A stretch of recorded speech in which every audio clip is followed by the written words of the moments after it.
வாழைத்தண்டு புலாவ். பொதுவாக குழந்தைங்களாம் வாழைத்தண்டு சாப்பிட்றதுன்னா ரொம்ப கஷ்டப்படுவாங்க. அதை பொரியல் மெத்தடில் பண்ணாலும் சரி, இல்லை கூட்டாக பண்ணாலும் கூட அவாய்ட் பண்ணிவிடுவாங்க. அதுக்கு இந்த வாழைத்தண்டு புலாவ் நல்லா ஒரு கரெக்டான டிஷ்ஷாக இருக்கும். இதுக்கு தேவையானது ஒரு 300 கிராம் அரிசி.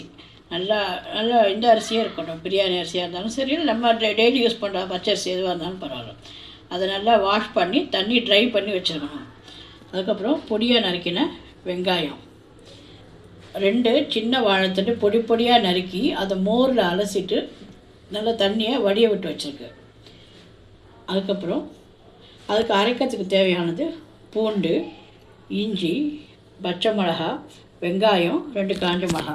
இதெல்லாம் மிக்சியில் நல்லா கொரகொரப்பாக அரைச்சிக்கணும். ஒரு பிளேட்டில் எடுத்து வச்சுருக்கேன். அடுத்தது மசாலா பொருள். நம்ம ஜென்ரலாக போடுற பிரிஞ்சி இலை, ஏலக்காய், கிராம்பு, பட்டை, சோம்பு, இதெல்லாம் வந்து வறுக்கிறதுக்கு.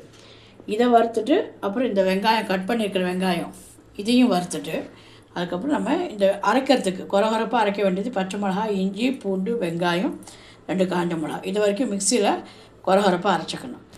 அரைச்சி முடிச்சக்கப்புறம் நான் உங்களுக்கு எப்படி பண்ணுறதுங்கிறத சொல்கிறேன். இதுதான் வந்து அரைச்ச பேஸ்ட்டு. ரொம்ப நைஸாக அரைக்கக்கூடாது. கொஞ்சம் சாதாரணமாக அம்மியில் அரைச்சா எப்படி கரகரன்னு இருக்குமோ அந்த மாதிரி ஒரு கொரகொரப்பான பதத்தில் அந்த வாழைப்பூ புலாவுக்காக அரைச்ச பேஸ்ட் அது. இஞ்சி, பூண்டு, பச்சை மிளகா, கொஞ்சம் வெங்காயம், 1 காஞ்ச மிளகா. இதை வரைக்கும் கரகரன்னு அரைச்சி வச்சுருக்கணும்.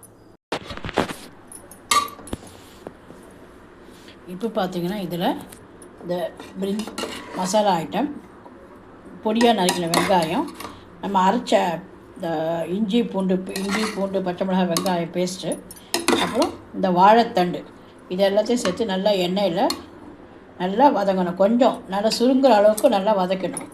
இது இன்னொரு ஸ்டெப்பு. இப்போ வாழைத்தண்டு சுருங்கிடுது. அதனால் இப்போ நம்ம நல்லா தண்ணி வடிகட்டி வச்சுருந்த அந்த அரிசியும் அதில் போட்டு நல்லா வதக்கிடுறோம். இப்போ எல்லாம் ஒன்றா சேர்ந்து வதங்கும். நம்ம பிரியாணி ஐட்டம்ஸு, அப்புறம் அரைச்ச பேஸ்ட்டு, பொடியாக நறுக்கின வெங்காயம், வாழைத்தண்டு, கொஞ்சம் மஞ்சள் பொடி, கொஞ்சம் காரப்பொடி உங்கள் சௌகரியத்துக்கு ஏற்ற மாதிரி. ஏன்னா நம்ம அரைக்கும் போதே பச்சை மிளகா போட்டுடுறோம். இருந்தாலும் கொஞ்சம் காரப்பொடி போடுறது நல்லா, அப்போ தான் அந்த வாழைத்தண்டுக்கான டேஸ்ட்டு கொடுக்கும். அதுக்கப்புறம் இந்த அரிசி இதெல்லாம் வதங்கிட்டு இப்போ என்ன பண்ண, உப்பு தேவையான அளவுக்கு உப்பு போட்டுக்கோங்க.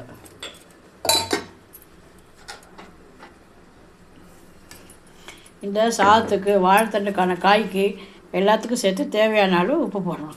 இப்போ நான் வந்து இதில் ஒரு 2 கை போடுறேன். எனக்கு கல் உப்பு தான் எங்களுக்கு பழக்கம், அதனால் கல் உப்பே போடுறோம். உங்களுக்கு எந்த சௌகரியப்படுறதோ அது போட்டுக்கலாம். நீங்கள் இந்த உப்பும் சேர்ந்து நல்லா கொஞ்சம் ஒரு 2 நிமிஷத்துக்கு வதங்கினதுக்கப்புறம் நீங்கள் எந்த டம்ளரில் அரிசி எடுக்கிறீங்களோ, டம்ளரோ எந்த மெஷர்மெண்ட்டில் அரிசி எடுத்து வச்சுருக்கீங்களோ அந்த மெஷர்மெண்ட்டில் 2.5லேருந்து 2.25 அளவுக்கு தண்ணி விட்டு நல்லா கொதிக்க விட்டுடுங்க. அந்த தண்ணி நல்லா கொதித்தக்கப்புறம் தண்ணி கொதிக்கும் போது ஸ்டவ் வந்து நல்லா ஃபுல் ஃப்ளேம்லேயே இருக்கலாம். தண்ணி கொதித்தக்கப்புறம் சிம் பண்ணிவிட்டு குக்கரோட மூடி போட்டு வெயிட் போட்டுட்டு ஒரே ஒரு விசில், சிம்மிலேயே வச்சு ஒரு விசில் வந்தால் போதும். தண்ணி கொதிக்கிற வரைக்கும் குக்கர் ஓப்பனில் கூட இருக்கும், ஒன்றும் பிரச்சனை இல்லை. இந்த இப்போ உப்பு போட்டு வதக்கிட்டேன். நான் வந்து தண்ணி ஆல்ரெடி மெஷர்மெண்ட் எடுத்து வச்சுருக்கேன்.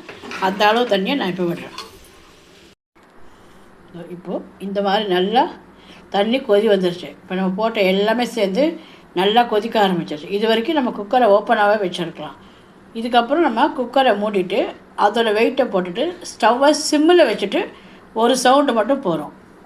அதுவே போதுமானதாக இருக்கும், வெந்திருக்கும். ஒரு சவுண்ட் வரைக்கும் விட்டுருங்க. ஒரு சவுண்ட் வந்தக்கப்புறம் நல்லா ஸ்டீம் ஃபுல்லாக ரிலீஸ் ஆனதுக்கப்புறம் மூடி திறந்துட்டு பார்த்திங்கன்னா இது மாதிரி இருக்கும். வாழைத்தண்டு புலாவ். இது லஞ்சுக்கும் எடுத்துகிட்டு போய் கொடுக்கலாம். லஞ்சுக்கும் பசங்களுக்கு கொடுக்கலாம். இல்லை வீக்கெண்டு வீட்டில் சூடாக சாப்பிட்ணும் அப்படின்னு சொல்லும்போது சாட்டர்டே சண்டேஸில் கூட பண்ண உடனே சூடாக கூட சாப்பிட்லாம். இது ரொம்ப உடம்புக்கும் நல்லது. வாழைத்தண்டோட சத்தும் பசங்களுக்கும் போய் சேரும். வாழைத்தண்டு புலாவ் நல்லா அந்த பிரியாணி வாசனையோட வாழைத்தண்டோட நல்ல அதோட